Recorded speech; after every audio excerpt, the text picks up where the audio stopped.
أنا مش هتاخد دي أحسن.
Assalamu alaikum all. It's my pleasure to be with you here today. Um, and this is Rana Mustafa. Let's start, inshallah. It's 10 now, so I think we can start.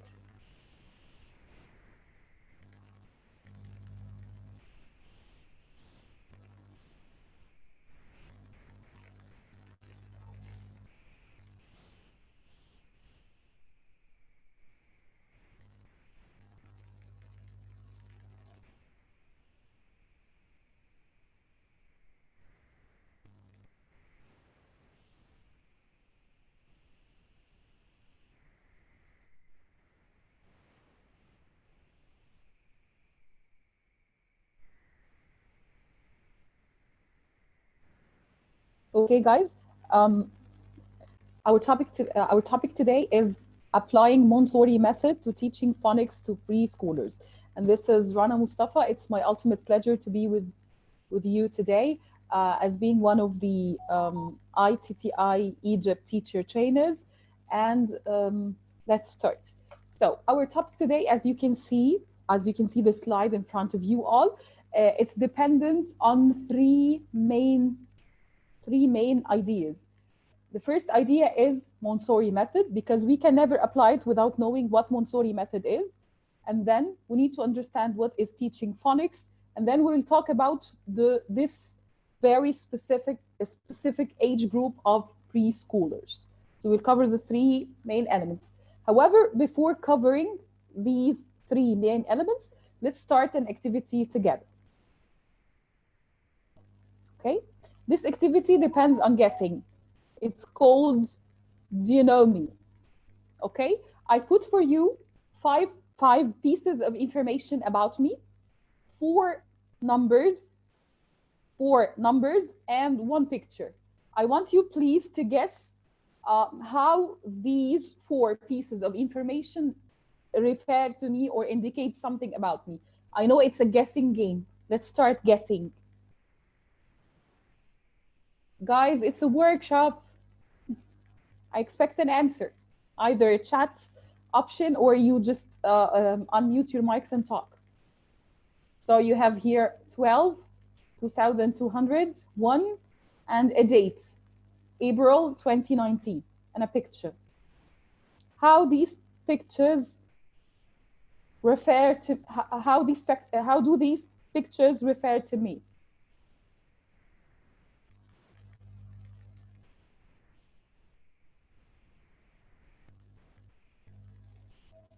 Guys? I think that April 2019 is the first date or the first time you start working with iTTi. Unfortunately, no, Mr. Mohammed. I was not from the first team, unfortunately. Okay. It's okay, it's a guessing, yes, no problem. Thank you. Okay. Thank you Welcome. for your answer. Guys, we have a lot here today. One, do you think my age is one? For sure, I'm not. Am I 1 year old? So it's not my age. It has to be something else. What is this picture about?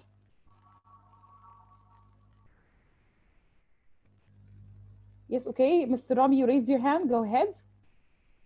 Open your mic, please. Yeah, okay, go ahead. I think 2,200, your first salary. My first salary? Am I right? No, it was much below.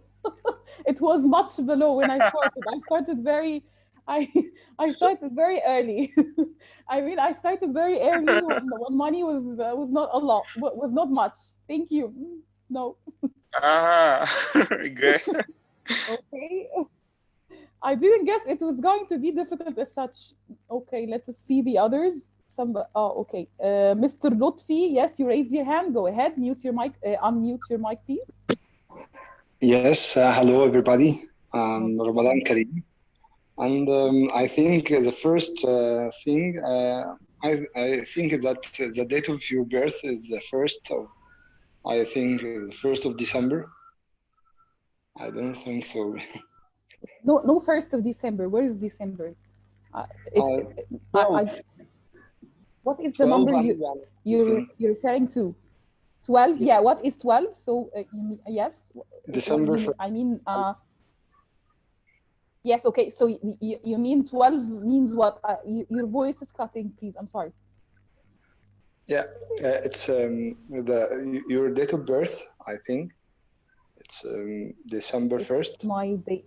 Yeah, I was born in December. Yeah. No. No. Thank you for your response, but it's not. Yes. Okay. Thank you. Okay. It seems that I'm mystical then. Okay, guys. Thank you. Any other guesses? Go ahead. It depends about guessing. Somebody raised the hand. Okay. Yes, we have. Yes, Mr. Islam Muawad, go ahead, unmute your mic, please.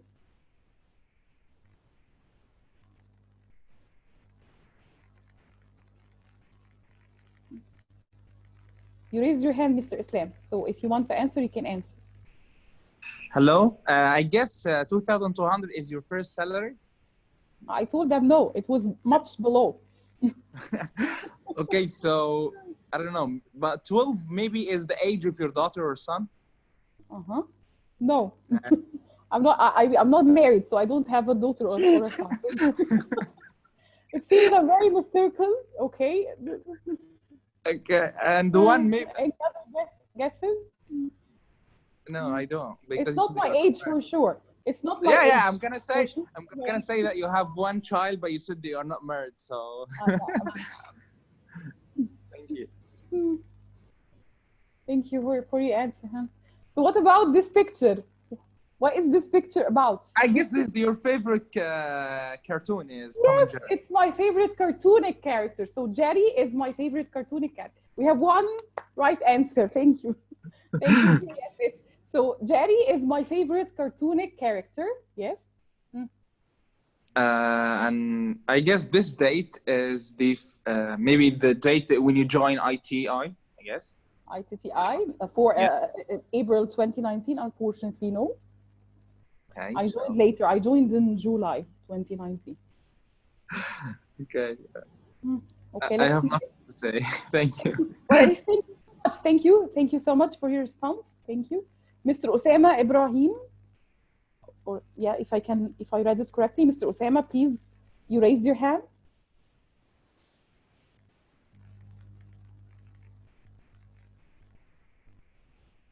If you want to talk. I'm checking who the guys who raised their hands.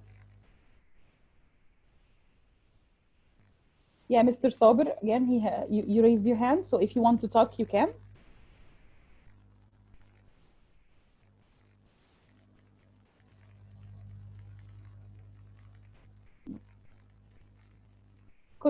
Dear colleagues who raised their hands, if you want to talk, you can unmute your mic. Yeah, I'm waiting for your answers.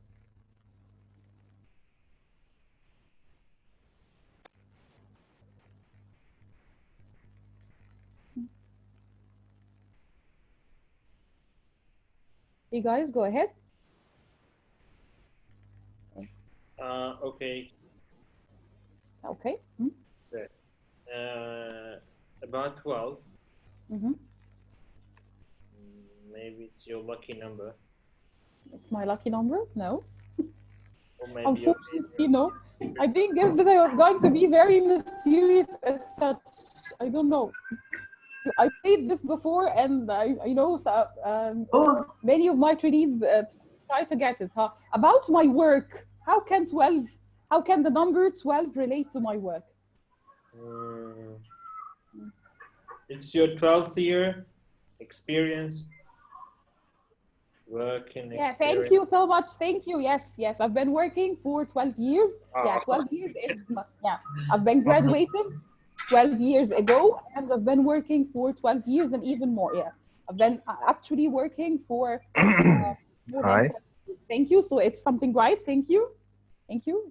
Thank you for the right guessing. We're still there are other three numbers. Yeah, that's me. Circle. Yeah, go ahead, please. This is Ala Abdullah. Yeah, okay, go okay, ahead. As you say, this is your favorite cartoon, and 12 is your experience in your work. Okay, so let's guess that 2,200 is the number of times that you watch the Tom and Jerry series, maybe. Yeah, I like them a lot. However, I didn't count. I didn't count the number. Okay, so it is correct. No. You watch it for 2,200. Okay. Maybe more. I don't. I think count maybe more. Okay, because the first guess as it is just brainstorming So let me give another guessing for me, for myself. I thought in the first that it is a post on Facebook, okay, and 2,200 is the number of likes, 12 is the number of shares, okay, and the first of April 2019 is the date when you shared. When I Okay. shared the post. So Okay, when I yeah. posted, yeah. It is just a guessing, okay? Yeah, But I think that it's we have related to two digital correct literacy. answers. It was Oh obvious. yeah. Okay. Okay. Go ahead. Another friend can guess. Thank you. Yes. Thank you for your response. Thank you very much. Yeah, Holger, go ahead.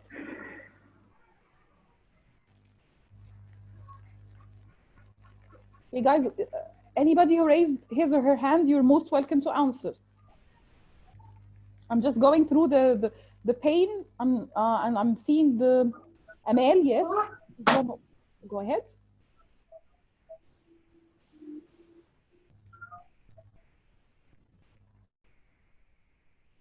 I can't unmute myself. Yes, Amal, go ahead. I can't unmute myself. No, you're talking now, so it's okay.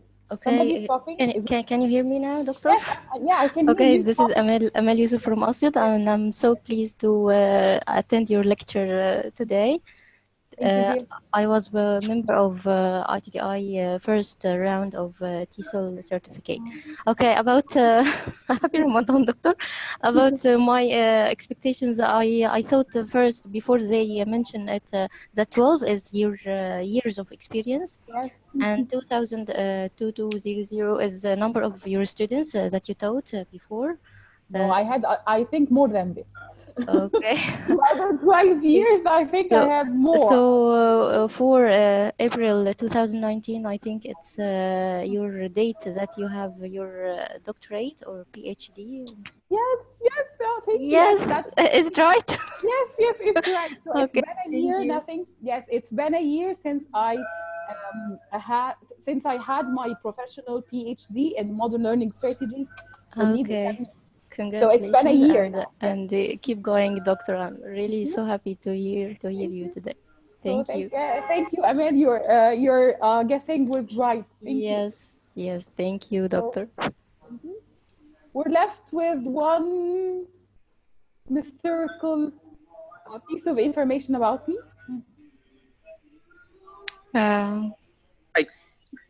Miss Hagar, right? Yes.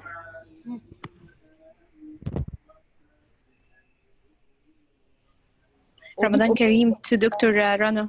Yeah. How are you? Yeah. So now Miss Hagar or Miss Omnia is talking because both of you. Yeah, this is Hagar with you. Yes, thank you. Thank you, Hagar. Go ahead. I think Ramadan Kareem for all.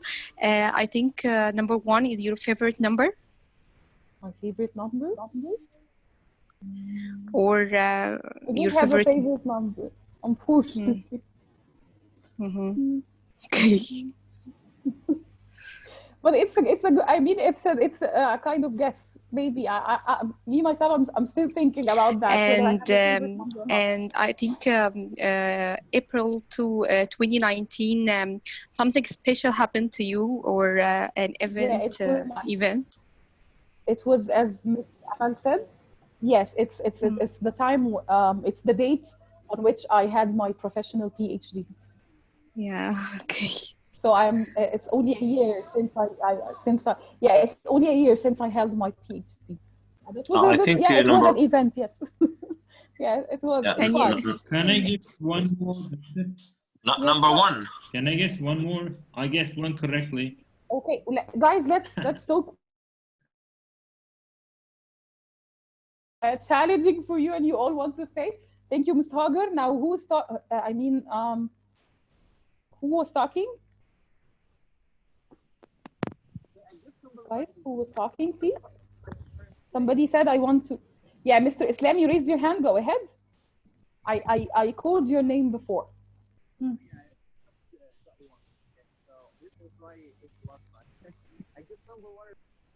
Yeah, your voice is very far. So can you just raise your voice more? University, maybe. Hello. I was talking to myself, but suddenly I found my voice unmuted. Anyway, I have a guessing about number one. Maybe you came first at university. Maybe what? You came first at university. You came. What is one when I came first? I was the yeah. You mean I was the top student? Yeah. I was one of the top, but not the one. Not number one. I was not number Not one. number I was one. of the 10, not the first, unfortunately. No, I was one of the top students, but not the first. Okay. Thank you. So, Mr. Saber, yeah, you raised your hand. I think you had something to say.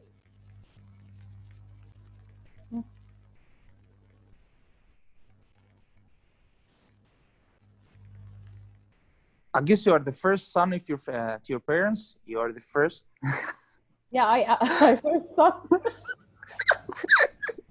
I am a son. Thank you. Okay. Yeah, thank you so much.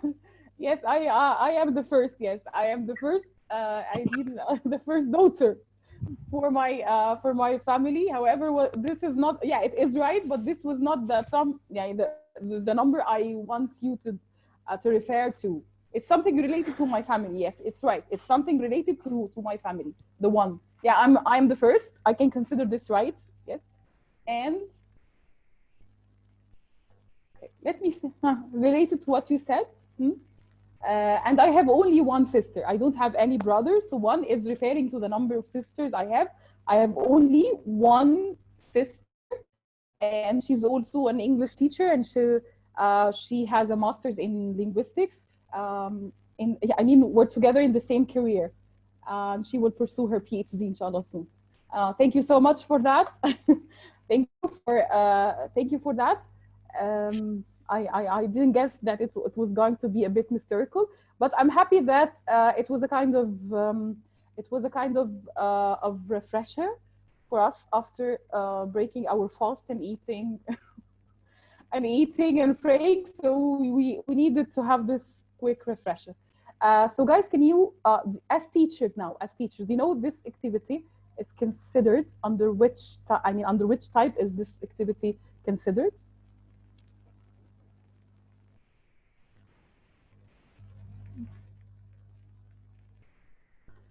We have lots of people raising their hands. Okay, so please go ahead.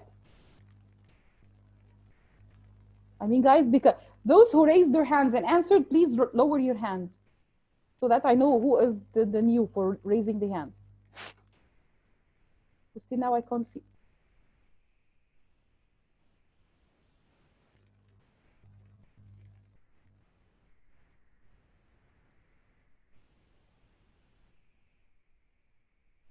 Guys, so who wants to? Yes, okay, let's see.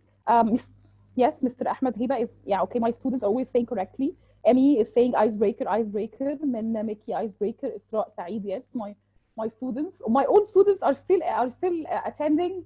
MashaAllah, yani, you're not still bored to see me again. Thank you. So yes, it is an icebreaker. Yes, it is an icebreaker. However, our topic today is not about that, but I can never start training any group. I can never start training any group without having a small activity. Yes, this activity is considered an icebreaker. Okay, so yes, it is an icebreaker because as teachers, you know, as for now, I'm not training normal students. I'm training teachers. So you need to know which each and every part we're doing in the session is under which category. So it is an icebreaker. It's done for the trainer to break the ice with the trainees, and it's also done. This is one type of icebreaker. There are other types of icebreakers where you as trainees you can break the ice among each other. Okay, so we've done only the first one just to refresh and to break the ice, and let's start our topic for today. I know a lot. Yes, I know. Thank you so much. Thank you. I missed you all. Thank you so much. And let's start our topic for today, which is about the Montessori.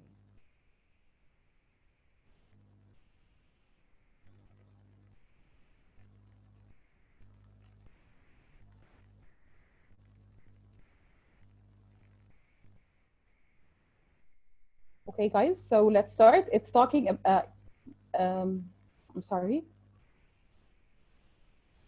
Yes. So our topic today, as I said, it's called Applying Montessori Method to Teaching Phonics to Preschoolers. So for the topic of today, we need to master and understand three main things. Montessori method, we can never apply it without knowing what the method is. And then teaching phonics, why is it important? Is it important? Maybe it's not important, we need to know. And then we're talking about a special group, preschoolers. So this topic is mainly related to play school and KG1 teachers. Okay, so let's start. And by the end of this session, trainees will be able to realize the importance of teaching phonics to preschoolers. So we need to know why it's extremely important to teach phonics to preschoolers. And when I say preschoolers, I mean the age from 3 to 6, which is the preschool stage. What does it mean, the preschool stage? The preschool stage is the stage from the years 3 up to 6. This means it's the play school, KG1 and KG2. Number 2, out of our learning outcomes for today, inshallah, define what the Montessori method is. 3, this is logical. At first, we need to understand what the Montessori method is. And then after understanding the Montessori method, let's see together how can we apply the Montessori method to teaching phonics. And then I have something in the chat. Let me check. Thank you. Thank you all. Thank you, Naveen. Thank you. Okay.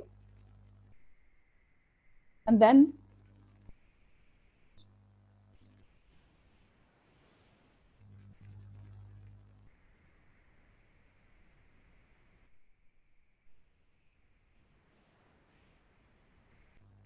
the last thing that we will do today together, inshallah, is analyze a demo phonics session using the Montessori method.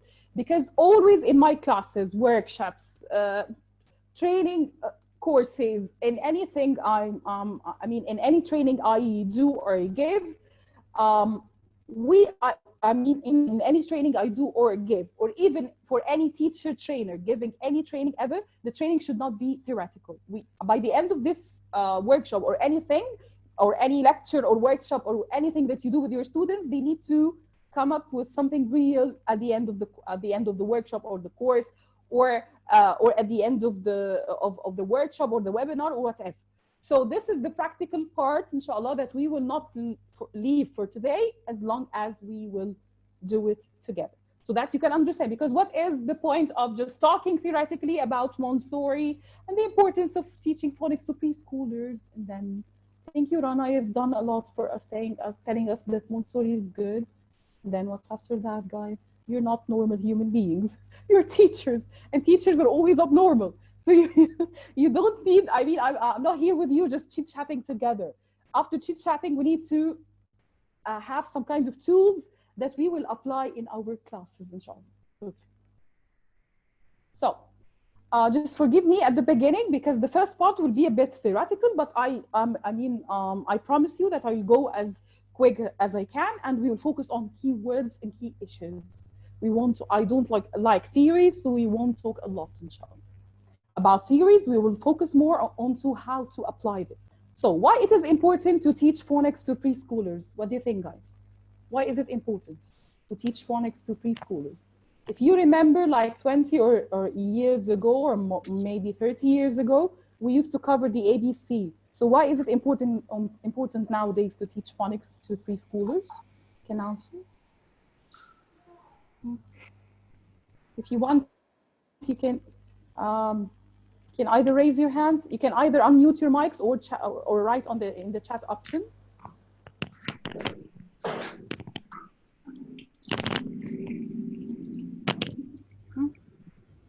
Mr. Muhammad, you need to say something?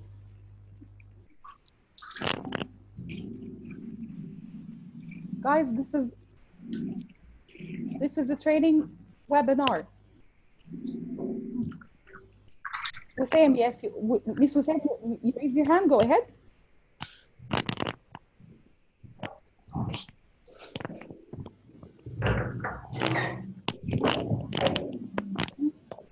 Guys, where are, okay, lots of you are raising their hands.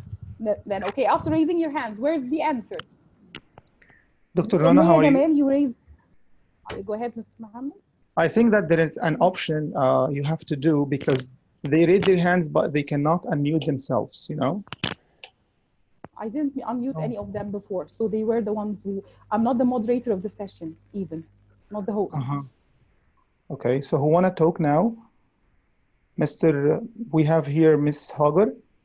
I will try to. I called their names, but they're not answering, so I don't know why. No, but I unmuted her, so she can talk now. Okay. I'm talking about Miss Hagar, yes. Okay, yeah, thank you. Okay, thank you for giving me the chance. And I think it's very important to teach the students phonics, to know first the sounds of the letters. And when they know the sounds of the letters, it helps them to read easily and to after that, to make them to read fast. Yeah, so it helps them to read fast. Thank you. Yeah, and recognize, of course, how to differentiate or distinguish the sounds of each letter. Yes, so they distinguish the sounds of each letter, and then this is and then they can read fast. So reading fast is like very important for preschoolers. Yes, and phonics does this for them. Thank you. Okay, who else wants the answer? Guys, you're a lot. So if I go through the pain for those who raise their hands, I mean, hello, this takes everybody. lots of time. So yes, okay, hello. Go ahead. Okay. Okay, this is Iman. I think teaching phonics is very important because it's the most problematic issue to be discussed at the very ages for the preschoolers. Because we cannot start reading or writing without giving them the space about phonics. Yeah, thank you so much. This is important, yes, because they don't read with the sound, with the names of letters, they read with the sounds of letters. Thank you so much. It helps them in reading. This is one answer. Helps them read fast. Sounds of letters are different from the names. These are the answers written on the chat, written on the chat box, to help students to read and speak very well. So again, yes, and you know, later on with the students, even when they are in the higher ages, the problem is about related to the pronunciation, how they pronounce, and how they react while even talking. So the communication skills, which mainly based on the phonics part, is very important. So it deserves to be the first. Yeah, thank you so much. Thank you for this fruitful answer. Thank you. Yes, it is correct. Thank you. And all what you have written, guys, on the chat box is really correct. And even the last one I have is at that age, they're mentally ready to acquire the language itself.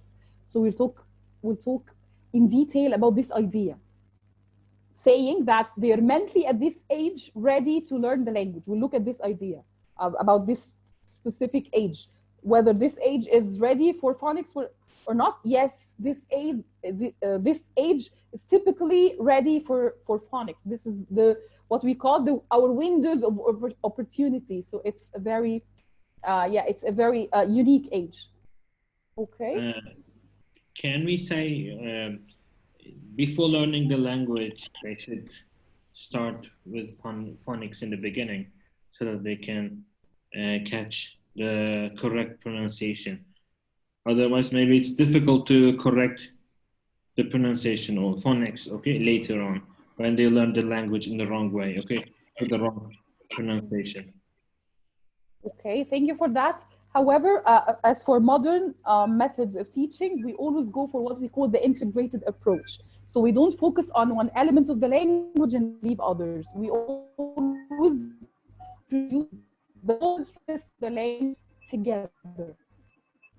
Okay. So Doctor, we can learn them phonics only, and then they go into vocabulary, and then they go into. Related to the same point you're talking about, I just want to ask, A very common question about teaching phonics. Why is it like controversial to start by teaching the letters or the sounds? Why? Okay, Dia, for all of you, I will leave room for questions at the end of the session so that we don't lose our line of thought. However, when I ask you at a stage to answer, you can answer. Other than that, please, so that others, because we have a lot of trainees today attending, so then their line of thought might be distorted. I will, inshallah, I won't leave you except answering, inshallah, hopefully most of your questions. So just let's cover it bit by bit. So this idea, answering all you, okay? Answering all you, okay? Let me answer first.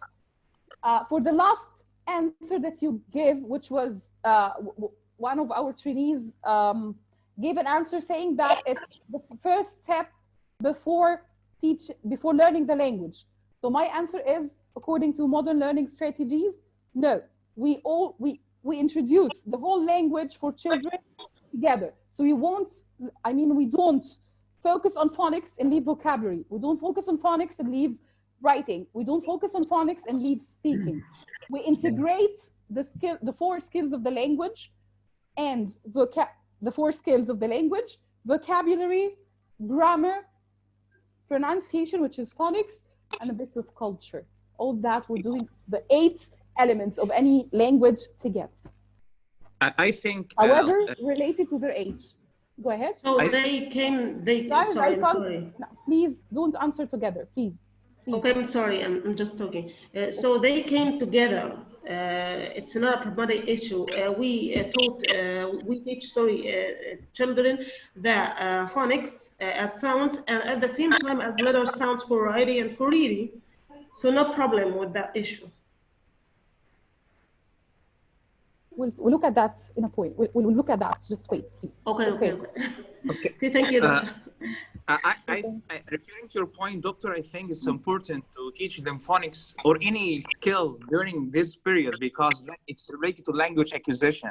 The child's brain is learning and changing more during this time in the first 6 years. So it's important to teach them phonics and any important skill at that time to help them to acquire the language. Yes. So all of them are important. All the elements of the language are important, are equally important. This is what I mean. All the elements of the language are equally important. So my answer is it clear for all of you guys? Let me say this again. However, I'm talking today about phonics and I don't want to deviate, but there was something that was thrown by one of your colleagues, which is important for me to comment on. For anybody who's learning the language at any age ever, not even children, at any age ever, for anybody who's learning the language, we need to focus on all the elements of the language. The elements of the language are the 4 skills of the language: reading, writing, listening, speaking, and vocabulary, grammar, accent or pronunciation, accent, and then culture. And under culture, we have literature and so on, and proverbs and. Okay? So the 8 elements of the language are equally important. However, how to introduce or to teach the 8 elements of the language to different age groups, this is the question that the teacher should put in her mind or in his mind. So for example, I won't teach rules of grammar. The grammar in its a prescriptive approach for the kids. However, I will try to find a way out to give them grammar, but in a more like edutainment methodology. And this is not our concern today. Grammar sessions, we cover all these issues in the TESOL in detail. Okay, let me check the chat.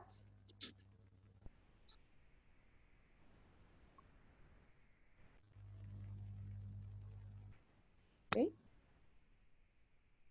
So as for now, do you have any questions related to this point, not for the other points about are we going to teach letters or not? We won't. I'm not going to answer this now. Concerning this point only, the importance of teaching phonics the importance of teaching phonics and the idea of integrating all the elements of the language. Is it clear? You can answer in the chat, guys. The 8 points again. Yeah, the 8 points again. The 8 points again. Somebody's asking for the 8 points. The 4 skills of the language, which are listening, speaking, reading. These are 4. The other 4 are vocabulary, grammar, pronunciation and accent, literature. Thank you. So let's complete.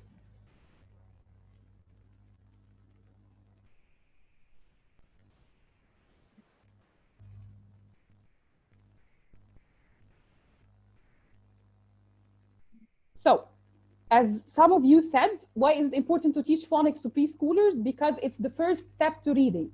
So, students or the preschoolers can never read without learning phonics. They learn phonics first, and then they blend the phonemes or the sounds together to form a word.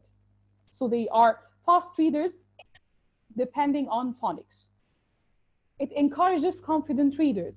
And what do I mean by confident readers is that students at an early age, which is 3 years old, in play school students or pupils, they can learn phonics. So at an early age, they are confident, they are encouraged.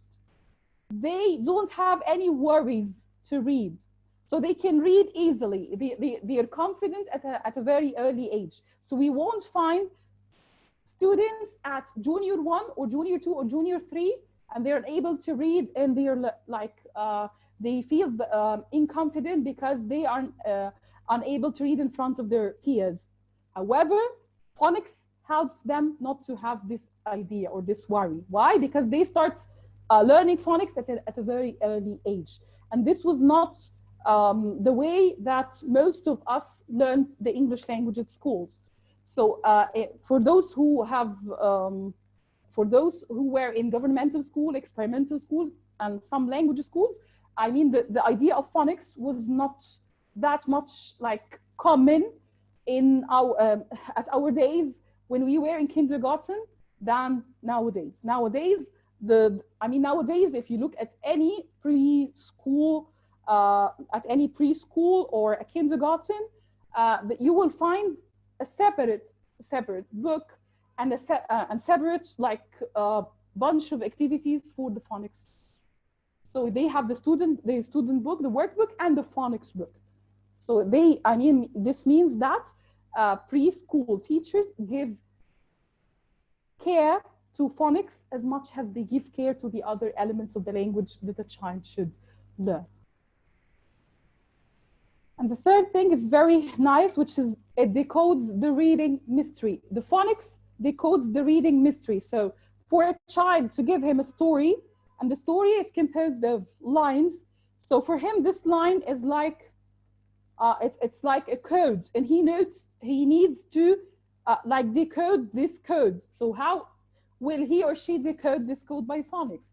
For example, k, a, t, cat. So when he blends the k and the a and the t together, he gets the cat. It makes children aware of phonemic awareness, which is that words in English are made of sound, and this is very important. So at a very early age, the students or the preschool children, they know that they have two systems in English, a system for writing and a system for sounds, and this is very important. So this is very important because English is one of the, English is one of the non-phonetic languages, meaning that spelling sometimes is misleading to pronunciation. So this means that children need to know, or any learners need to know. However, it's very important at the age of children to know that the sounds are a part of a system, which is the sound system of the English language, and the letters are a part of another system, which is the orthography system, or the system for writing. So they know, that's why they know that the C is the name of the letter, and it sounds in most of the words as K. So the C letter is different. The C letter is different from the K sound. Yes, they are the letter is a different concept than the sound concept. So this is very important for children to acquire. This was very quickly about phonics. Montessori method, which is our main concern today. What is the Montessori method? The Montessori method refers to an education and learning and a type of learning developed by Maria Montessori in the end of the 19th century. And just to let you know, Maria Montessori was not an English teacher, or she was not a teacher, she was a physician. And she used to work with special needs students. And she like developed a way to help them learn. And it was not only language. The Montessori covers many, many aspects. One of them is language, mathematics, science, geography, and so on and so forth. However, well, today, as English teachers, we'll focus on the language part and the phonics part of the language part, just for you to know, generally speaking, that the Montessori method was developed for special needs students. And then some educators found that Maria Montessori made miracles with the special needs. So they had in mind, why not to try to adopt or apply her unique, miraculous way, which was named after her name, Montessori. Why not use this Montessori idea or Montessori unique way and try it with the normal students who are not special needs. And there is a rule in learning disabilities اللي بنسميها صعوبات التعلم. There is a rule in learning disabilities discipline. في علم صعوبات التعلم, we have a rule, which is if you apply something and was effective with the special needs, if you apply the same rule or concept or method with normal students, then they will be genius. Okay? So because yes, when you apply modes or a method with special needs and it works, so how come that you apply this to normal students? What is very different or very special about Montessori method? The Montessori method depends on the independence of the child, and it's mainly related to experiential learning. What do I mean by experiential? That the child is not given instruction and lectures and rules and. The child is using his or her sensory, use his or her senses to acquire concepts.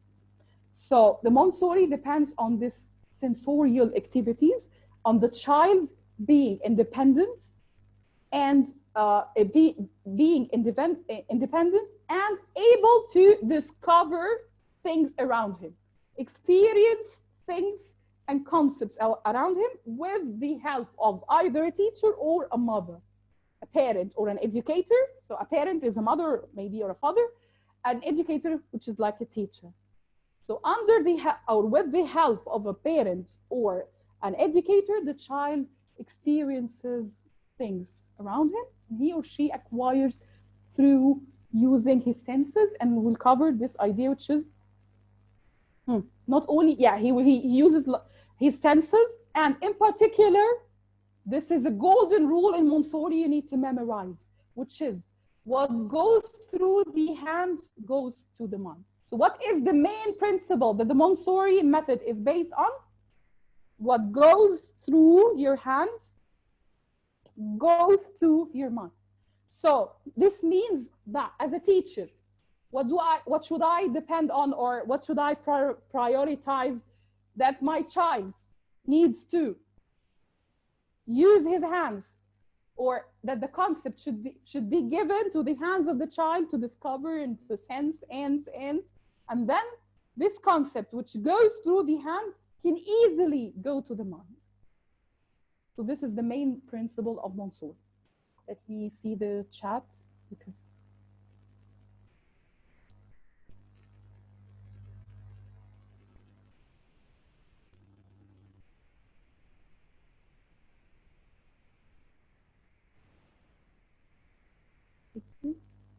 so yes, we won't exceed somebody's asking about how long is the session. Inshallah, it will be maximum 1 hour and a half. So 11:30 is maximum, hopefully, inshallah. You're most welcome. You're most welcome.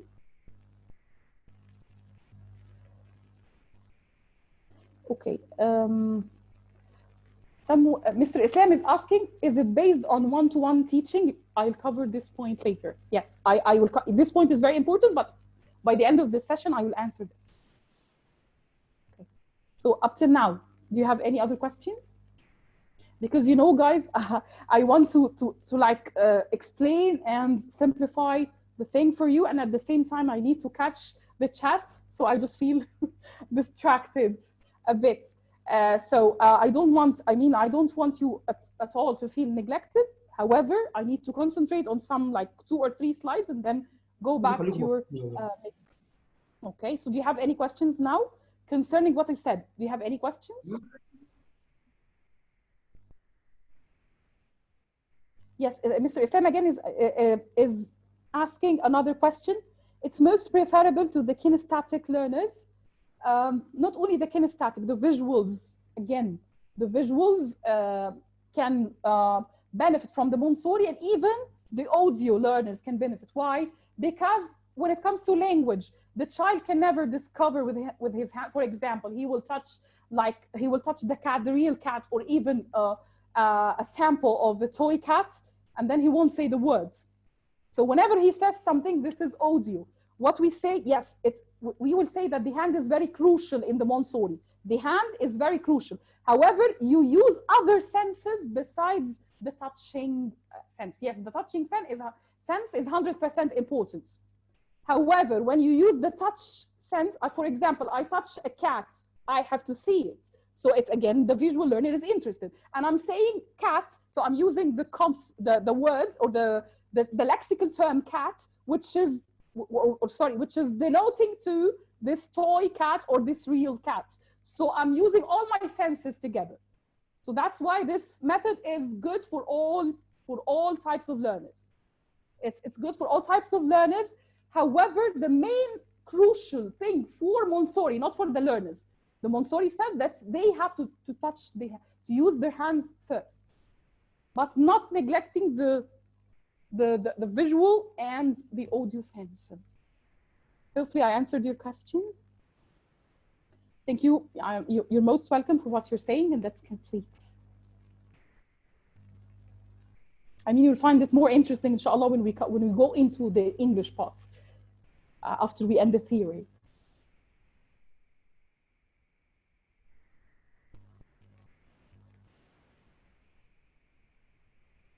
Yes, we're approaching.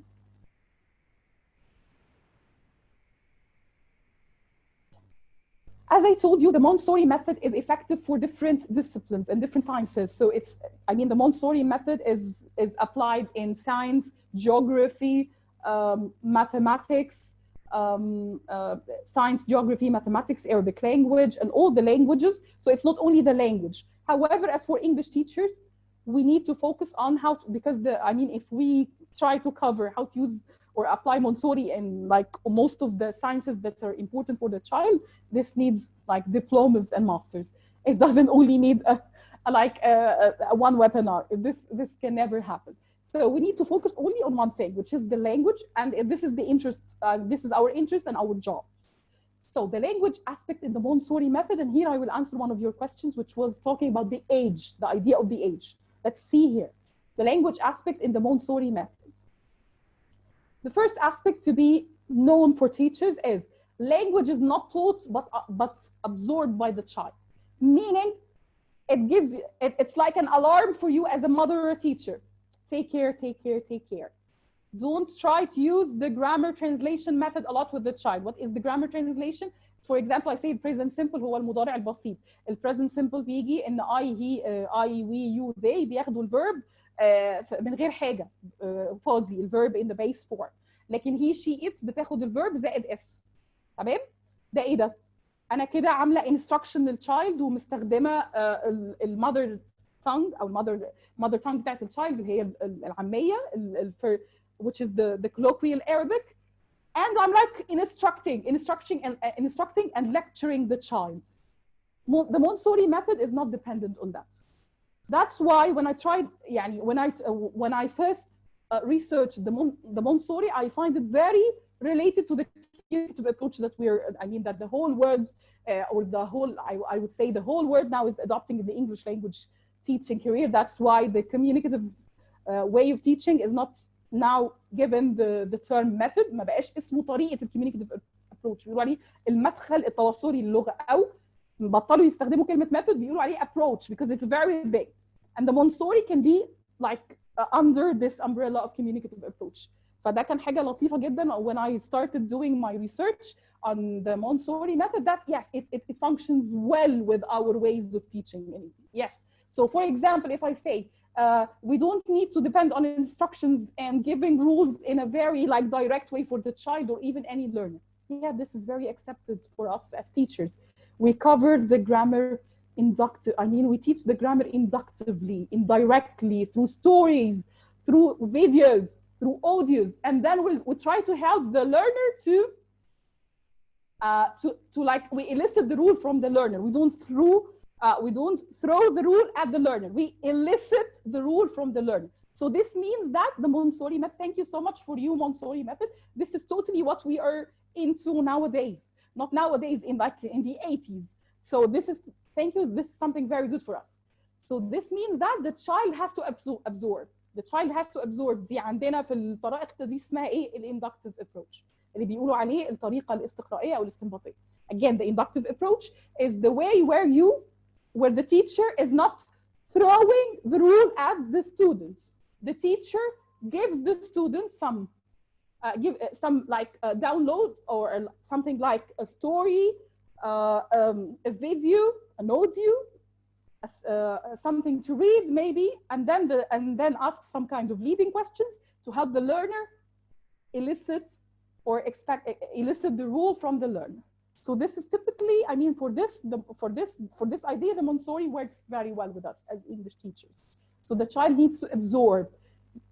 This means that as a teacher or a mother, don't like give rules to give the rules directly to the child. Let the child discover the rule by himself or by herself.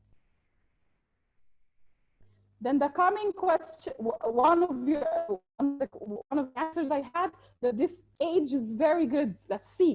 The age group from 0 to 6 is the Montessori sensitive period. Why is the sensitive period? Because according to the Montessori, it's the mother or the teacher's windows of opportunity.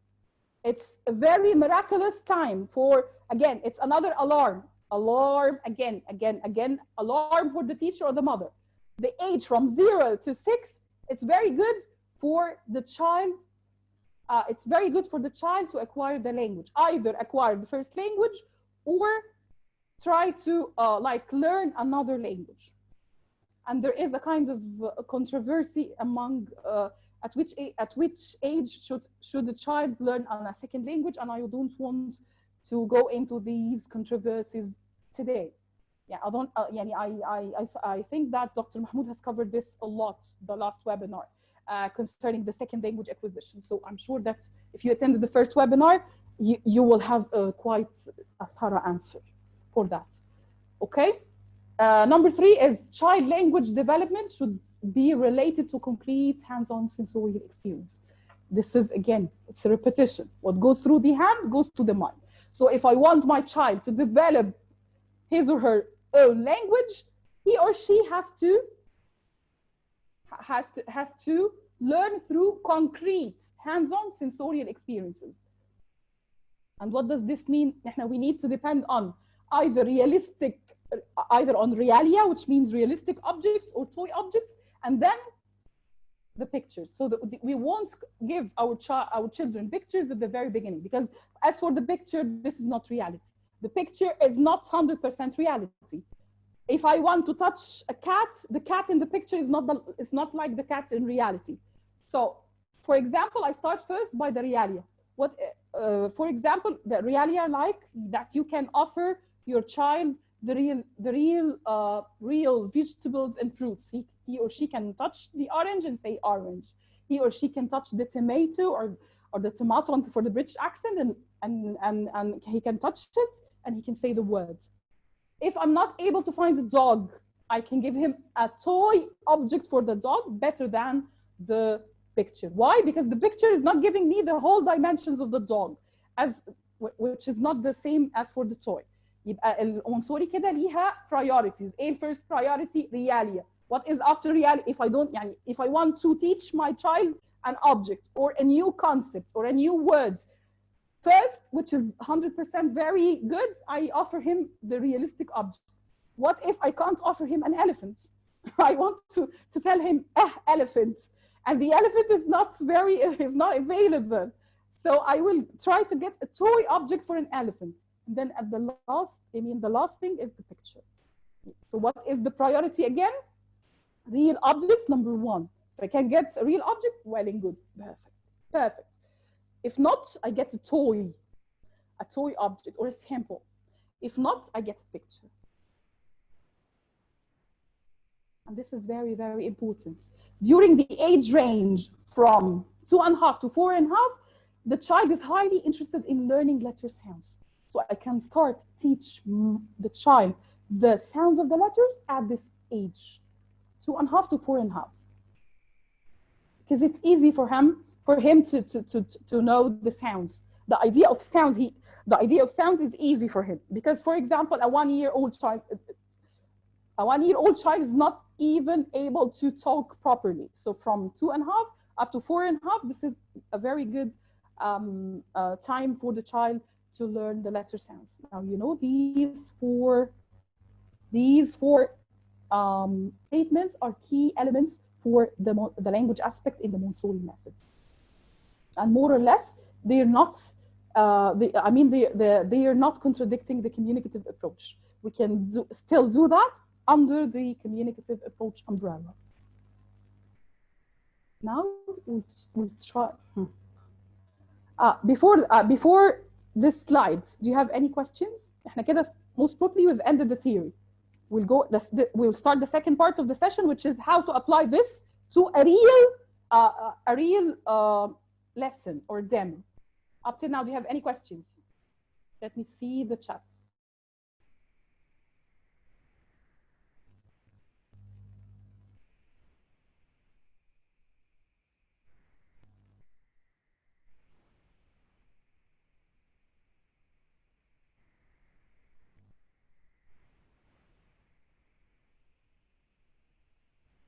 Yes, Ms. Shema is saying that the Montessori is a student-centered approach. Yes, it is.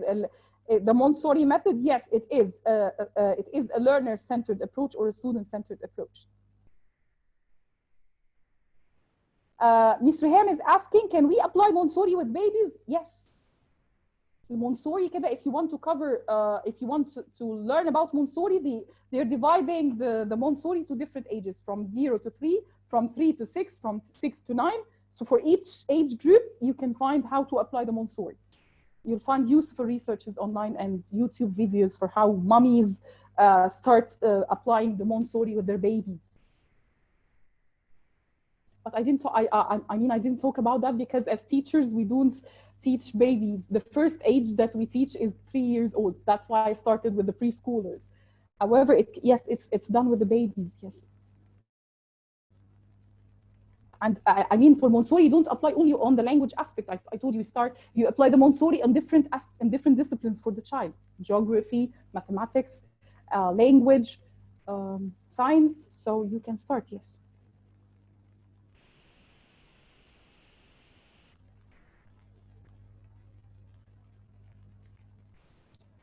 Then I have a question from Luder. What are the steps for teaching phonics? Thank you so much. This is what we're going to do in the next slide. Yes, especially from 3 and 4 years old. Thank you so much. That's a very illuminating question. We'll cover it till the end of our session. I'll tell you in detail the procedures of a lesson plan of how to apply phonics, how to use these steps for teaching phonics. And let me.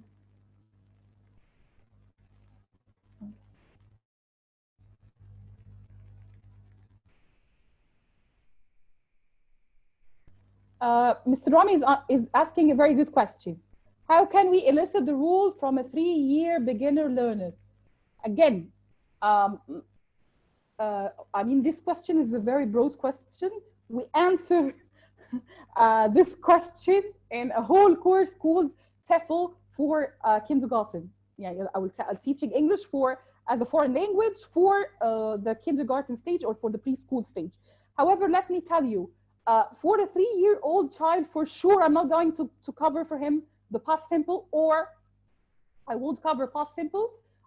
For example, I won't cover present perfect. So I always teach the child what is related to his age group.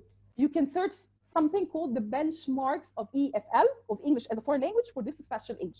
And I cover this in detail in the course. So for example, let me tell you in a nutshell.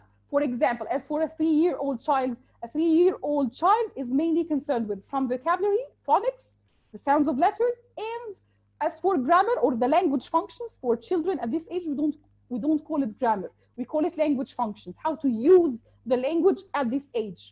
So they need to understand what is stand up and sit down, go to the toilet. Yes, you can. So mainly they need to understand the imperatives. The imperatives are widely used, and some, I would say, very simple sentences with the present simple. Because the concept of the past and the present perfect and the present perfect continuous is the concept of the aspect for a child is very hot. So we don't cover aspects with them. We cover what their mind can understand. So what a child's mind at a 3-year-old, when he or she is 3 years old, can accept the idea of the present because he is living in the present. So I can say, for example, he or she can use like a present simple, present continuous and imperatives. Like, for example, you're drinking water now. And I'm not telling him that this is present continuous. Throughout talking with them, throughout conversing as a teacher with them, I'm just using this as language functions. I know I answered in a nutshell. If you need a thorough answer, this is answered in the courses of TEFL for kindergarten. If this is not available for you, you can like Google the benchmarks for benchmarks means the measured learning outcomes for English as a foreign language for this age group that you're asking for.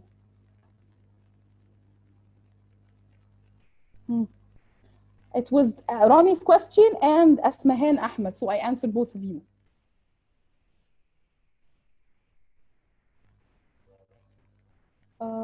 Somebody is asking, go to the previous slide, which slide? Let me go. I will go again doing the last slide. This was the last slide.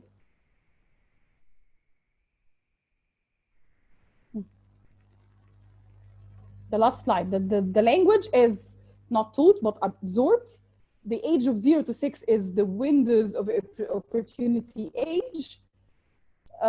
During the age of 2.5 to 4 and 5, this is a very special age. It's a good age for the child to accept the sounds of the letters.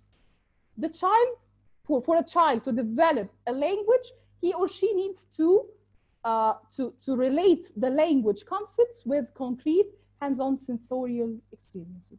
That was the last slide I had for those who are asking to repeat the slide. Or you can take a screenshot of this slide if you want.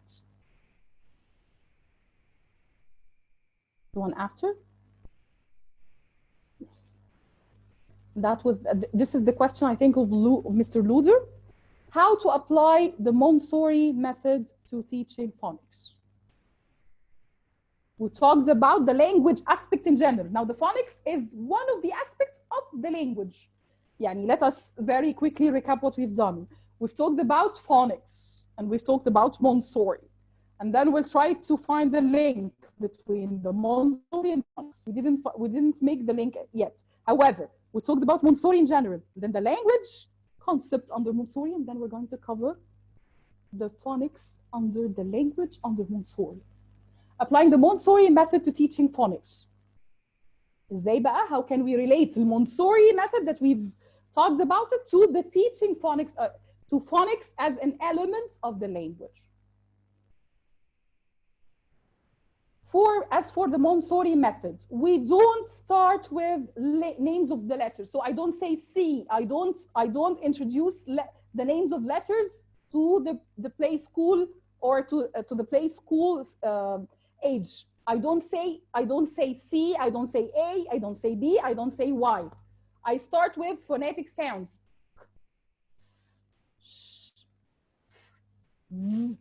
So I use phonetic sounds. I don't start with letter names. This is one aspect of Montessori. And this is very important. Lowercase letters are introduced first. So I don't introduce capital letters or uppercase letters for my students. I start with the lowercase letters. Why? This is very logical. Why lowercase letters are introduced first? Why lowercase letters are introduced first? Because in English, what is more common? The small letters or the capital letters? For sure, the small letters. Why? We use capital letters in English in only 2 cases. We use it with the first, we use a capital letter as the first letter of a proper noun in any place in the sentence, or we use the capital letter as the first letter of the first word in a sentence. So it's only 2 uses, and you have only 2 uses for the capital letters or the uppercase letters. So why to like disturb the child, giving him the upper and lower case together, the name of the letter and the sound together. For Montessori, it starts with what's more common, what will make him confident in reading. Why? Because he will find lots of small letters in reading. If he wants to read a story, what is more common? The number of small letters or the number of capital letters? For sure, the number of small letters are more. This is very important. Alphabetic order in Montessori is not followed. And I say why by the end of the session. Alphabetic order is not important. So I don't start by A, B, C, D, E, F, G. No, I can start with S, A, T, I, P, N. We have different ways of starting, but we don't start with the alphabetic order. And I will say why by the end of the session. I didn't say the why now. Wait for me at the end. Stay tuned up to the end to tell you the answer of this. Again, sandpaper letters than small movable alphabet letters. So we don't use the plastic alphabet letters. We use this. Okay, I know. I'm sorry. The camera is mirroring for you. This is supposedly an S. This is the sandpaper letter. How is it composed of? It's composed of wood, and then this sand. This is something that you can sense with your fingers. The letter has this like appearance, this sandy appearance on the wood. Where can you get the sandpaper letters? They are. I mean, you can buy them from any stationery that sells Montessori objects. There is a box for all the small letters of the English language. There is a box for all the small letters of the English language. Ask for sandpaper letters. And for the Egyptians, لما بنروح للراجل طبعا he doesn't understand English, بنقول له حروف صنفرة. Okay? For the Arab speakers in Egypt, for the salesperson, she doesn't know what a sandpaper. I'm not sure whether she understands in English what a sandpaper letter is. So you will use the Arabic term for sandpaper letter, which is حروف الصنفرة. قول لهم عايزين البوكس بتاع حروف الصنفرة. في منه للعربي وللإنجليش. Okay. This is very important. The 1, 2, 3, 4. The 4 elements of how to apply the Montessori method to teaching phonics. Type. Some people can tell me, why Miss Rana not to teach the A capital and A small together? Why Miss Rana not to teach that this is letter, that this is the S letter, it sounds, why? The answer is in Montessori. And I told you, Maria Montessori is a physician. She's a physician. She is a graduate of Faculty of Medicine. She's not a teacher. So she saw that, or in her opinion, was that for a child, you need to teach one concept at a time. One concept at a time. One concept at a time. So this is called letter S. This is a concept, the name of the letter. It sounds, this is another concept, which is the sound. So these are 2 concepts for Maria Montessori. They can never be together. She sees that this is very difficult for a child to attain. This is two concepts. These are two concepts. This is very difficult. Two concepts for a child at a time.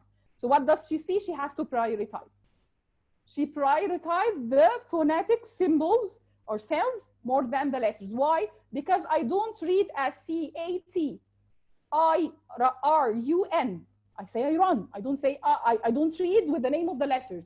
I read with sounds. So since reading is related to sounds, she introduced sounds first because they are more important.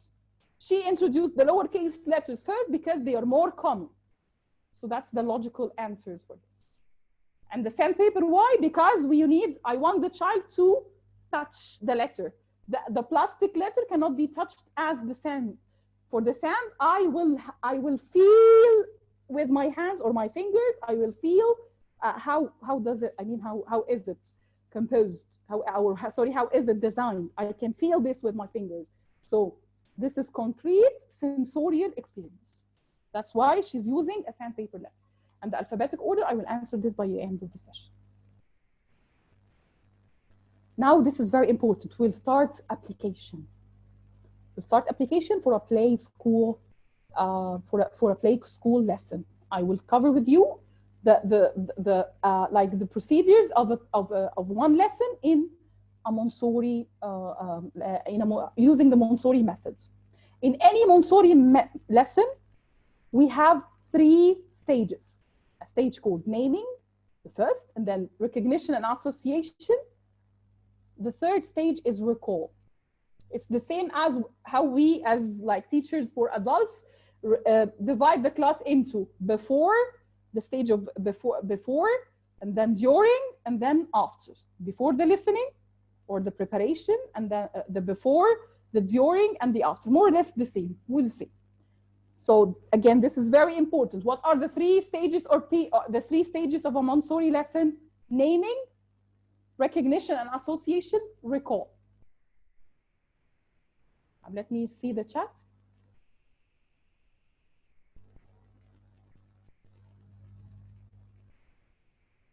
Why sounds not letter names? I think I answered this question. Thank you so much. Is there any known system to teach sounds? Yes. What do you mean by known system? Yeah, there are many books. There is a system called Jolly Phonics. Jolly Phonics is a book, and there is an application on the mobile for the Jolly Phonics. You can download it from the Google Store. You can download the application called Jolly Phonics.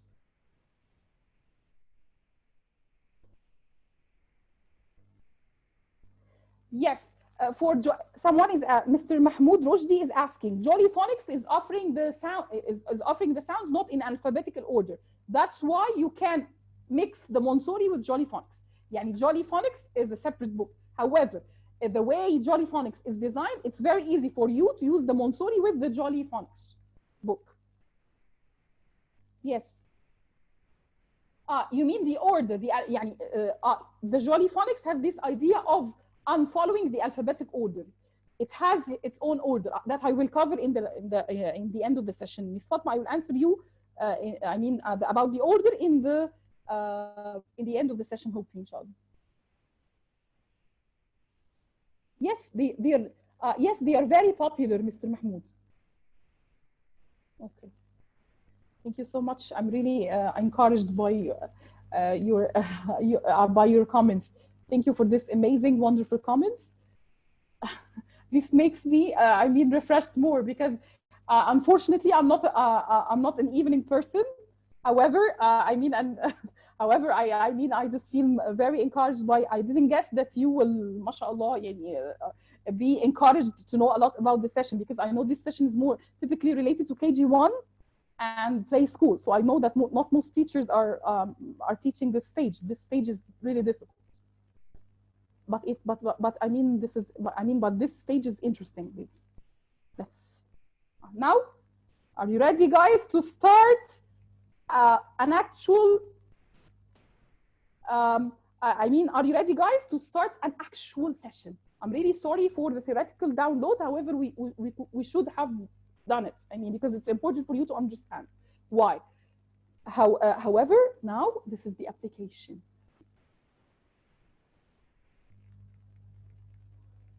Thank you. I'm awakened.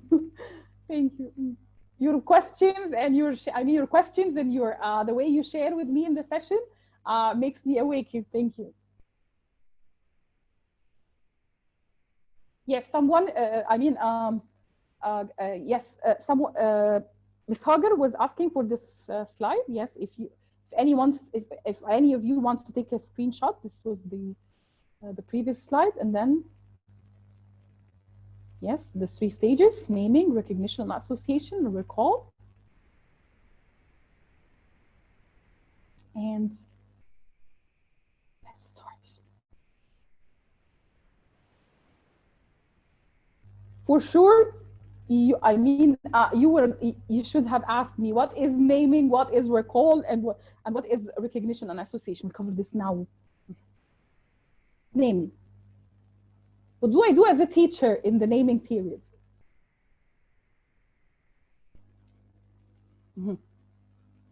This is what Montessori, Maria Montessori means by naming. The first period is period هنا المقصود بيها not the lesson. The first stage of the lesson. The first stage of the lesson is where we introduce everything in isolation. I introduce each concept. I introduce the concept or what's around the concept I want to introduce for the child in isolation. Meaning one material at a time. I'll show you how. However, before we start, as I told you, Montessori is a philosophy, not only a method of teaching. It's a philosophy of life. يعني بيقولوا عليه بالعربي كده ideology. It's an ideology. It's a philosophy. It's not just a way of teaching. Why? Because it teaches a child how to be disciplined, how to be clean. We'll see how. Montessori presentations are not done كده in a random way. They're not done in a random way. They are done in a specific way that makes the child feel that he or she has to be clean, tidy, and disciplined. How? How do I work on the subconscious of the child in this way? The Montessori presentations are done either on a work table or on a floor. Yeah, Montessori when I want to present something to a child, I need to sit with him, either to present with him the Montessori, using the Montessori method, either on a work table or on a floor. Teachers or mothers use work mats to define the child's work area or space. Why? Because we hear lots of mommies and lots of teachers saying the child is making lots of fuss and mess. And he's doing something is writing on the wall and is doing a lot of fuss in the room. This can never happen in Montessori. Why? Because we put a mat. We put a mat to define the space. This is your space, my dear child. You can't be away from my space. This is the work mat where you're going to use, where we're going to play together. So we have to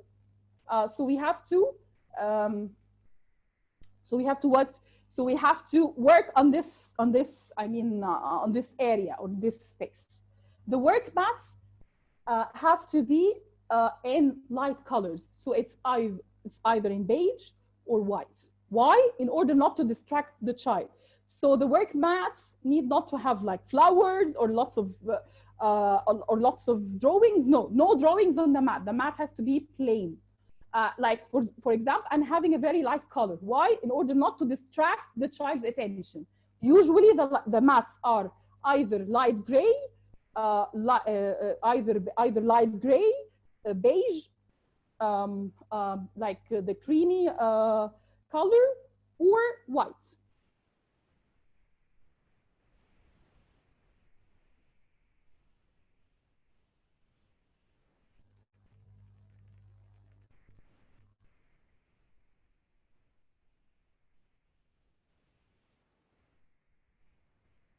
Okay, now let's see. We'll start. Let's assume that today's session is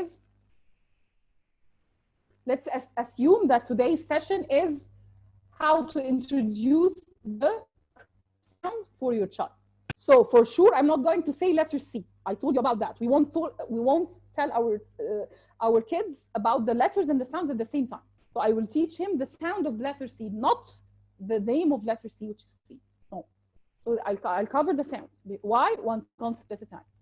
What do I do at first? We're sitting together on the work mat. We're sitting together in our workspace. having the work mats, and then as a mother or a teacher, I get the sandpaper letters, and with my, this is the index and the middle finger, as you can see in the picture. As you can see, this is the index and the middle finger. And what do? I trace the letter with my fingers, like what she's doing with her hand. I trace the letter with my fingers, and I say, hello, hello, my kids.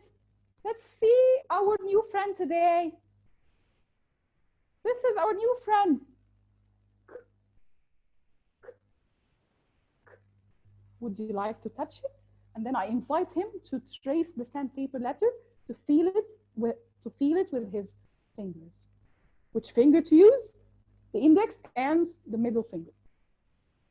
At first, as a parent or an educator, I trace it with myself, and then I ask him to do it. I invite him to do it.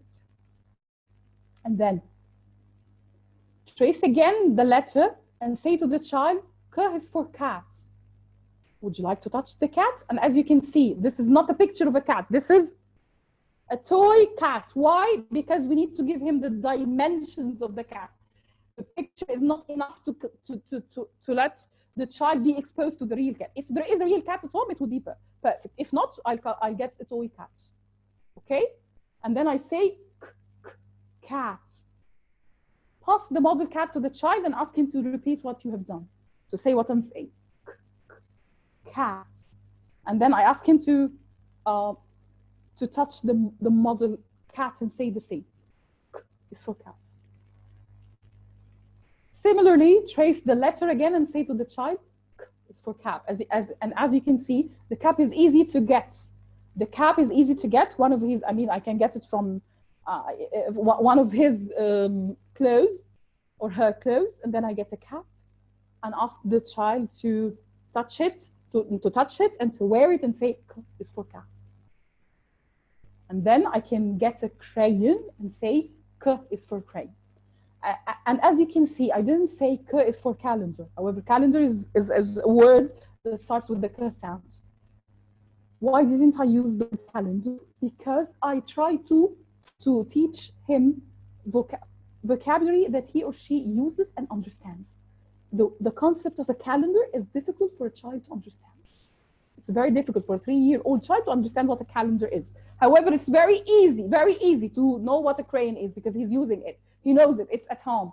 He knows the cat. He has seen the cat a lot in the street and at one of his relatives' homes. He or she might have a cat at home. And so the cap, he or she wears the cap. The crane, he or she uses the crane. The cat, he or she either sees has seen a cat or has a cat at home. So I use 3 concepts or 3 words or 3 vocabulary that are very common for a child to know, to understand, and to use. This is the end of the naming period. So minimum, I give him minimum 3 words for each sound. Minimum 3 words for each sound. Now let's start the recognition period or the recognition stage. These are all done in one session. That's why I said stages instead of periods. It's better to use stages instead of periods. I ended the naming periods or the naming stage. We're starting now the recognition. Then what do I do on the work mat? I put the 3 objects. And then I ask him, can you show me the cap? Why am I stressing on the k? Just to let him relate that the sound in isolation is there and as the initial sound in this word. I put the 3 objects, and what is he supposed? This is the hand of a child, not the hand of the mother. So I ask the child to, can you show me the cap? So he or she has to point to it or touch it and say, yes, this is the cap. This is the cap. Okay, or he or she has to touch it. Yeah, as you can see in the recognition, I'm going to read for him throughout some questions or prompts, and he or she is going only to refer. Like, for example, for the second period recognition, this is the teacher talk I can use because your language should be graded with play, school, and KG1. You should not use difficult English.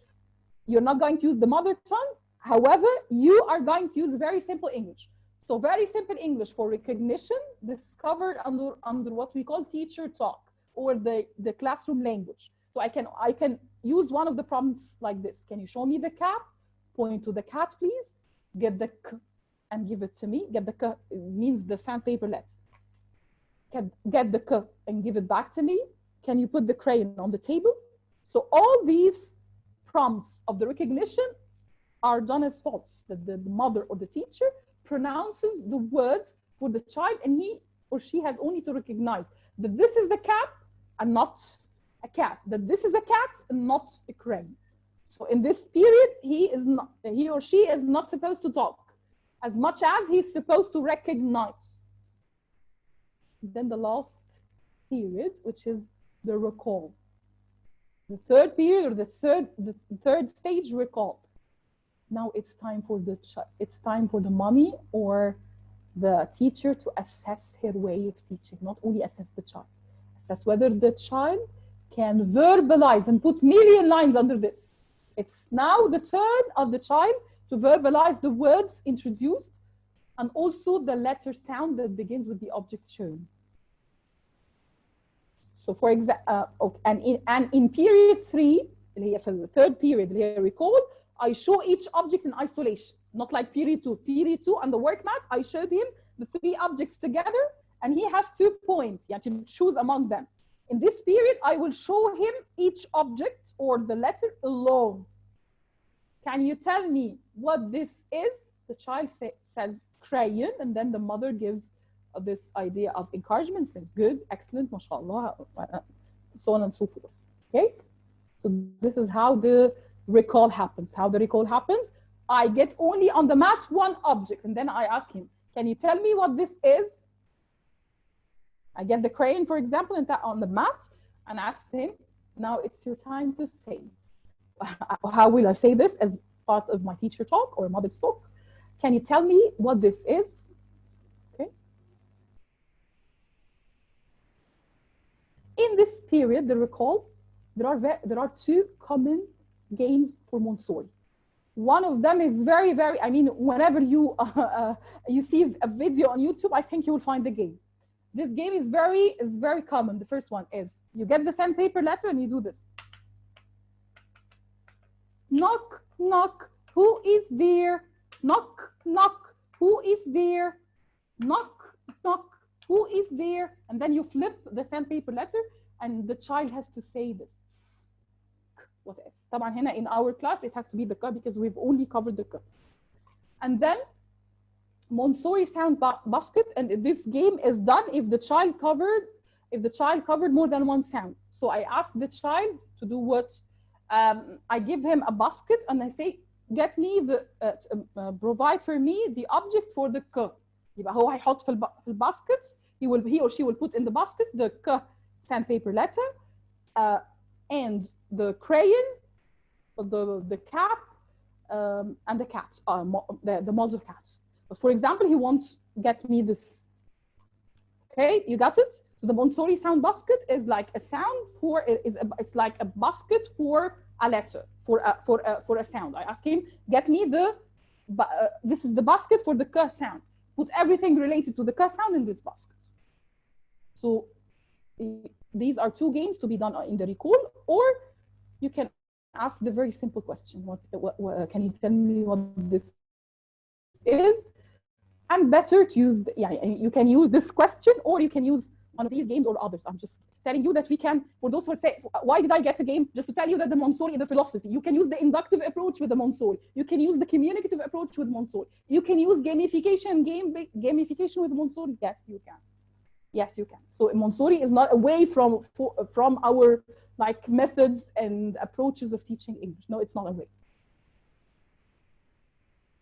Now, after that, we need to end the lesson. And even ending the lesson has some pieces of information for you to know.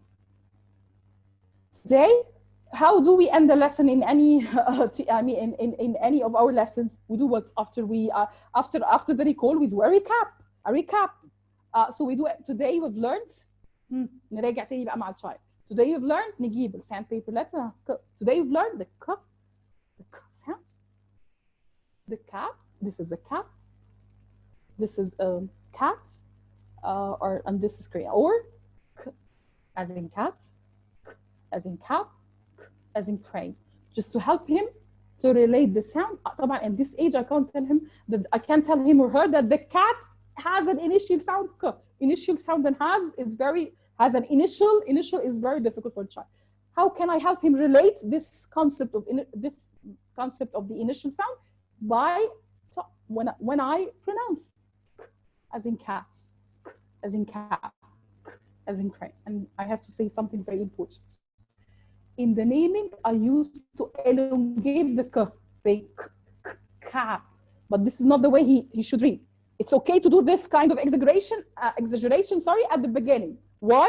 Because it's just to let him relate between this k is not far from the idea of cats. They relate. However, in the ending, he or she should voice it out in one shot and say that it's a cat.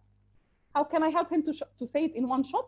For example, I always encourage my teachers to do this with the kindergarten students in the recall stage. I tell them, now I want you to tell me what, can you tell me what this is in one shot? يعني one shot يعني في طلقة واحدة كأنه هيتكلم بسرعة مش هيقول because if the child talks like this is not the right phonics, I mean the right pronunciation of the word, and he will feel like بيقطع كده. This is not the way he talks. This is not a confident reader of English. He has to say the word correctly.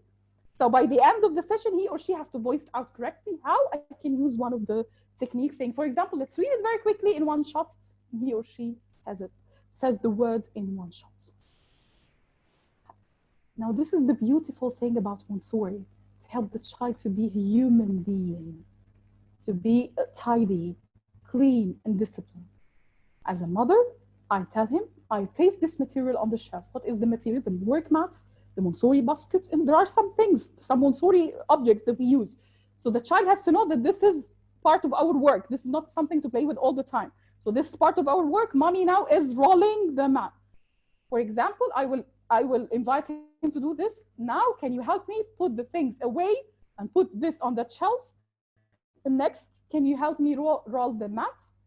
So I encourage him to do that, just to let him understand that whenever we end something, we have to make our place tidy and clean. And then I have to thank him, or I always have to show him appreciation and encouragement. Thank you, I appreciate. These are before this.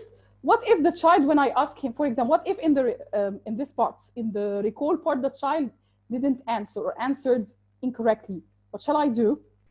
I shall repeat the session again. It seems that he or she does not or did not digest the session, so I have to repeat it again. Why not? I have to repeat it. Okay? I told you as if the child is okay and answers everything. What if he or she doesn't answer? I feel he missed many things. We have to repeat it again. Okay? Maybe in another session, or maybe to have other games, to include other activities and other games. So, but however, as you can see, one concept at a time. We only covered the k sound. We didn't cover the letter and the sound together. This is according to Montessori method. We started with the lowercase letter, and this is important if you want to take a screenshot of. These are some references. This is Understanding the Montessori Phonics and Reading for Valerie, 2015. And these are YouTube videos. You will see how a mother is doing the Montessori with her, some Montessori techniques with her child or his child. These videos are very important, and they're free and available on the YouTube. You will understand more about Montessori because you will see how this happens with a child. A mother doing this with a child, or a teacher doing this with one of the students. Now, as somebody who belongs to the academia, we have nothing called the best methodology, meaning we don't find a methodology, because the methodology is something done by a human being, so we can't be perfect all the time. I can't say that the Montessori is excellent all the time. Why it's not excellent? Not because it's not effective. It's because I can't find a method that suits everybody in any mode. For example, the Montessori is very effective in on-site classrooms, not online. How can I help and invite the child to touch? So it's not done on an online mode. Again, there was something before, and that was a question for you before. I mean, I had this question before. Is it done on a one-on-one mode? Actually, at the beginning, it was done on a one-on-one mode. However, in classes, this is done if it can be done in groups, but with the help of not only one teacher. You have a class teacher, a head class teacher, and then two assistants in class. They can help her to do this for you. It can be done in a group, but not with one teacher, because it will be difficult for one teacher just to monitor that all the children are touching and are playing. And so let's say that naturally speaking, it was done to be on a one-on-one mode. However, they have developed it. I mean, they have developed the method after Maria Montessori, and they started doing it in groups. Okay. There is something missing. Yes. The last thing that you asked for. Why don't we teach the letters in an alphabetic order? Why don't we follow the alphabetic order? One book of offering this idea of not following the alphabetic order is the Jolly Phonics book. It's a book. I mean, it's a book that teaches phonics to the preschool age. It's sold in, I mean, all over the world. And it has an application. It has an application that is for free, downloadable on the mobiles. You can download it from the Play Store, and you have many YouTube videos on the Jolly Phonics stories and songs and everything. I mean, lots of videos related to Jolly Phonics. Let me today just cover this idea, answer your question. Why don't we follow the alphabetic order? ماله alphabetic order وحش فيه. It's not the idea of good and bad the alphabetic order is. However, for those who want to teach the child phonics, they want the child to be, we said, a fast reader and a confident reader. So, for example, in this order that we start with this or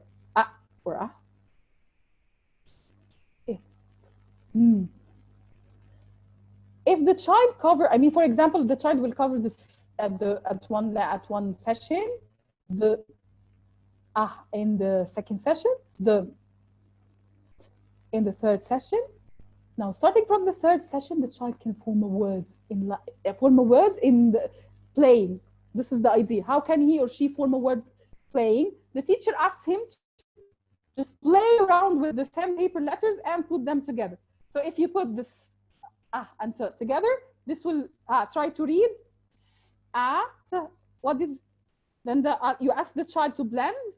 You got sad, very good. So the child starts reading from the very beginning, from the third lecture. And t together, it will be at. If we covered it, and he can find tap. He can find it, pin. I mean, this is the idea that the child can form words at an early stage. However, if I cover A, B, C, D, E, no word can be covered, I think. A, B, C, no, bed, only you will find A, B, C, D. Can you find a word that contains these four sounds? However, starting from these three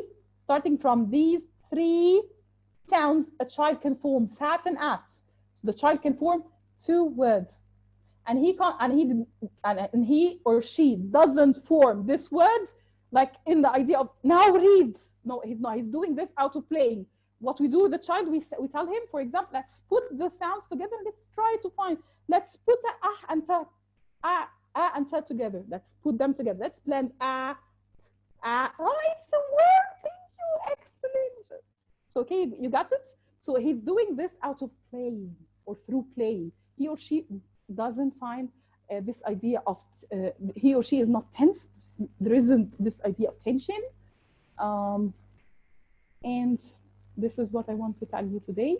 Thank you so much. And let me see your previous comments. And after that, see I mean, I'll see the comments, and if you have any questions, you're most welcome.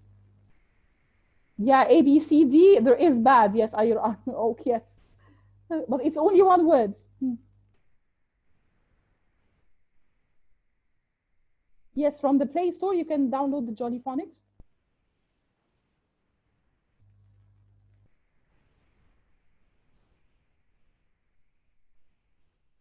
Okay, you want me to only the links. So guys, do you have any questions?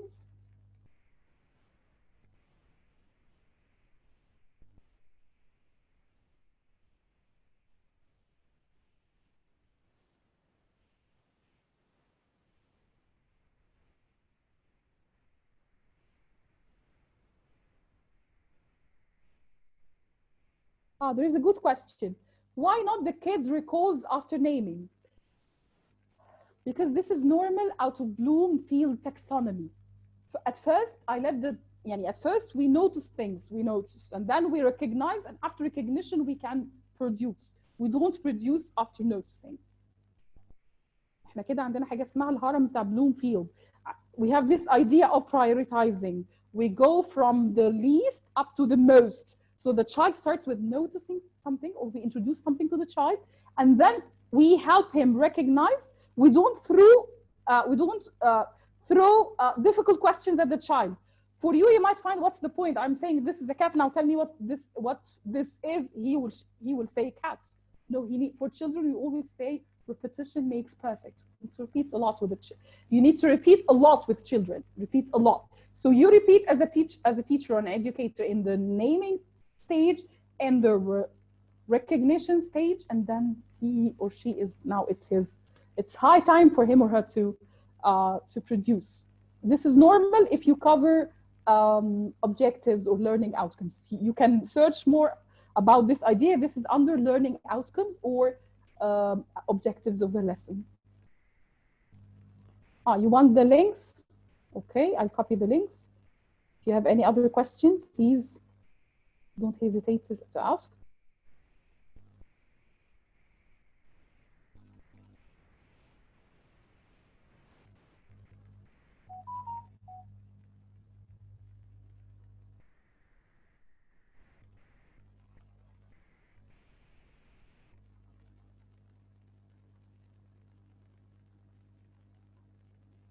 I copied the links in the book.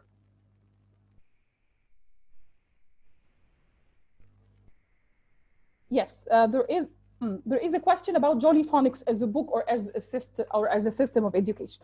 Okay, let me talk to you a bit about Jolly Phonics. What is more interesting about the Jolly Phonics is that it offers for each letter, it offers this is the shape of the letter, or this is the orthography of the letter, which is known for anybody who's learning English. And it offers the sound, and with the sound, it offers an action and a story. For example, let me give you a very simple story. Now, kids, when mommy is when mommy has a baby, and the baby is sleeping, then mommy comes to you and says, shh. So the SH, instead of telling them that this is shh, على طول كده I throw the information at the child. If you find SH, this is shh. I relate this sound to a sound that the child uses in reality, or the child not only uses that the child hears in reality and he understands. So he links. This is what we call a signal, أو بنسميه استثارة سمعية. This is a signal. This is an audio signal for the child to remember that the SH for his subconscious to link the SH with the story of a mother saying shh. So this is shh, and this is an action. Action. I put my index my index in front of my mouth and say shh. So this makes it memorable. Yes.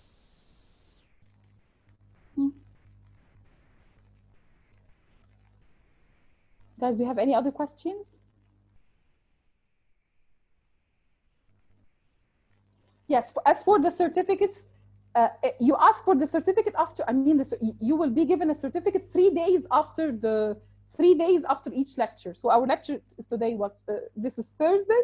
So you have to wait for Friday, Saturday and Sunday, and then you ask for the certificate. You don't, because this needs some kind of some administrative issues, and this rule is, I mean, we put this piece of, I mean, this instruction for you on the webinar group.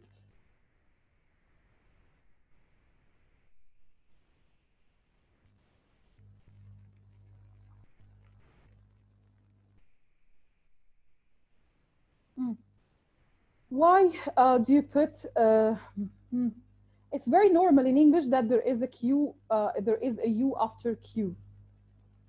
That's why the Q is always pronounced as qua. So queen, quickly. It's, I mean, this is normal. This is part of what we call phonotactics of English. In phonotactics, it's one of the sciences under phonetics and phonology. It's one of the sciences under phonetics and phonology. It covers the recurrencies of how, I mean, the recurrencies of sounds that come at the beginning or come at the end. ايه هي انواع الساوندز اللي بتيجي في بدايه الورد in an English word، وايه انواع الساوندز اللي بتيجي جنب بعض في at the end of a word. يعني الكيو خلاص it's part of the English makeup is that the Q is always covered with the U after it, so that both of them are pronounced as qua.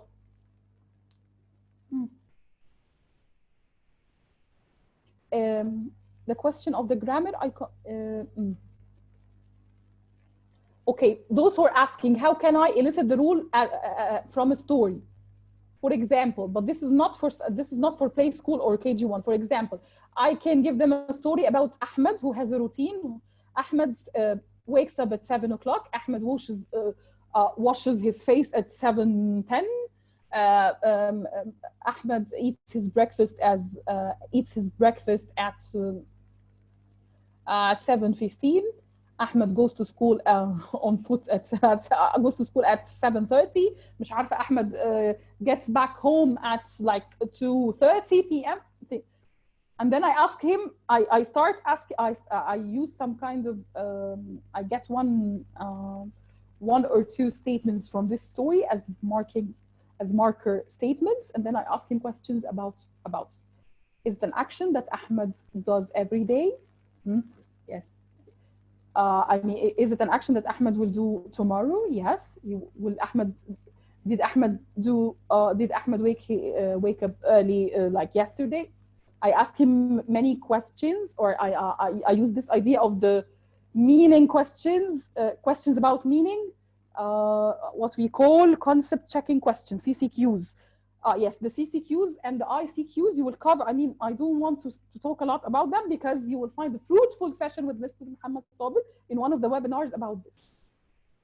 But I answered in a nutshell your question, Ms. Hart, that you can use the story of the daily routine too, because the daily routine is one of the uses of the present simple. So I try to use a story that has this idea of relation of the context of using the present simple, and then I use some concept checking questions to ask the student to elicit the rule from. The concept checking questions, yes, you will cover them in detail with Mr. Sabir in one of our webinars, or you're most welcome to attend our TESOL course where you are going to هتتهروا CCQs and ICQs in the demos and in the, yeah, you'll cover lots, inshallah. Questions? Answers? Kept me awake today. Did I answer all the questions that I said I promise I will answer at the end? Did I fulfill my promise? For the question, I answered the question of not following the alphabetic order, right?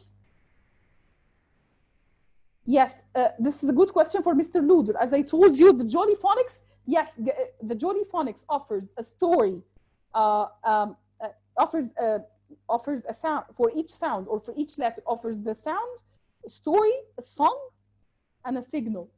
So you do all these things just to let the child memorize the sound. He memorized the sound from the story, memorized the sound with a signal. Like for example, this is the symbol, this is the sound, snake crawling on your arm.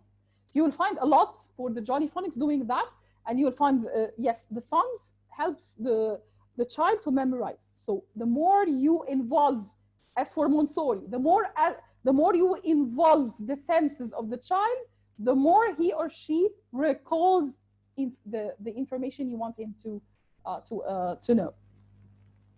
So as long as you encourage him to talk and to listen, to see and to touch, this is very good. Any other questions?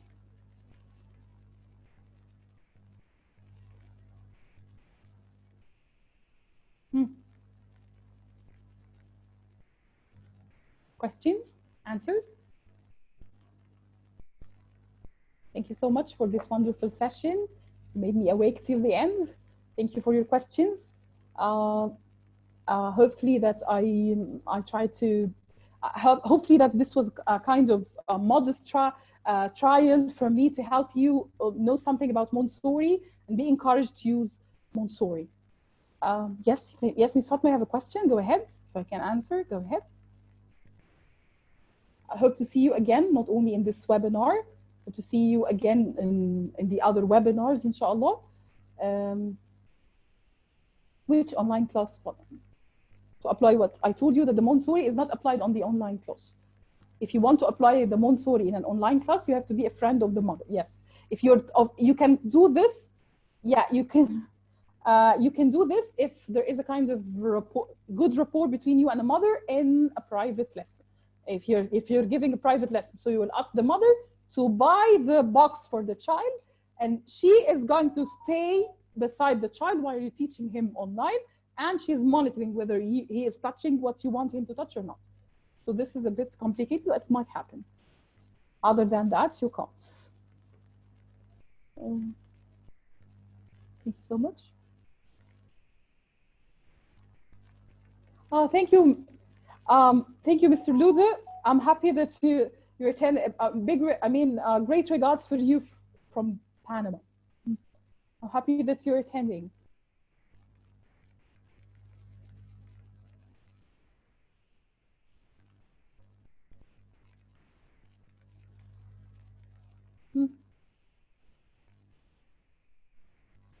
So that's it for today. Thank you. Thank you so much for your wonderful, wonderful participation, questions, comments. Thank you so much. You encouraged me a lot. Thank you for that. Hopefully it's beneficial. They always told me, I have one of the doctors telling me that you are a kind of A-type, I don't know, A-type maybe. Thank you so much. Jazakumullahu khairan. Happy Ramadan for all of you, and wish to see you again in our webinars in iTTi Egypt. As I told you, for the certificate, ask about the certificate. You will receive a certificate 3 days after the lecture. Count 3 days after the lecture, and then count 3 days after the lecture, and then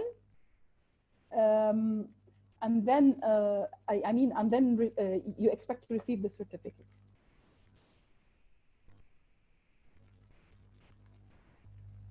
Guys, please look at what Ms. Heba is asking. Yes, go ahead.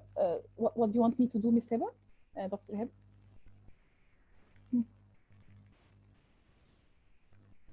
You guys, is Ms. Heba's mic not?